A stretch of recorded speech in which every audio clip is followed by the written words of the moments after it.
Mainta de oração e meditação. Põe Deus na primeiro lugar. Junto com Nairalyn Felícia.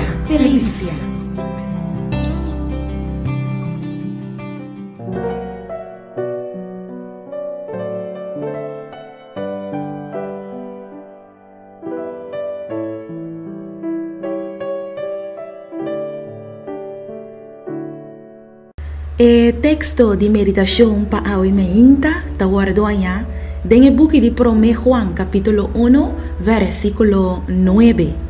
Si nos confesamos picanan, está fiel y justo para perdonarnos nos picanan y para limpiarnos de toda injusticia.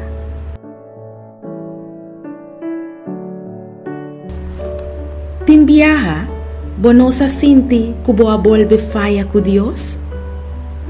Bonosa sinti que boa volve hasi em mes pica? Pa mais que boa purba, bota volve cai em mes pica. Pero é Deus que bisabo pa bo não desesperar. Sua palavra te bisa nos ao meinta, que está fiel e justo pa perdonabo e pa limpiabo for de toda injusticia. Se ora bo falla, bo nota sinti algo ta molestia bo consciência, ta pa sobra Espírito Santo ta leu fora de bo. Pero se te ainda bo ta sinti bo consciência ta molestia bo, isso significa que te ainda tem oportunidade pa bo. Te ainda Espírito Santo ta convencendo bo de picar. Te ainda Espírito Santo está papiando na bo coração. Me que invitavo awe para vai cerca Jesus para errar se limpi. Me que cura chabo para começar a rezar de novo. Lesa bo Bíblia a trobe.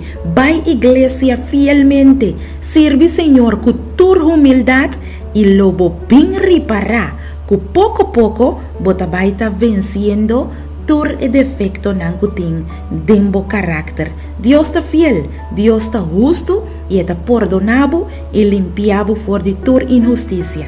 Láganos reza. Tata de amor, danke para o perdão. Danke para que nos limpe a trobe. Dona-nos força para nos prosseguir cana den vitória. Da nos oração, em nome de Jesus. Amém.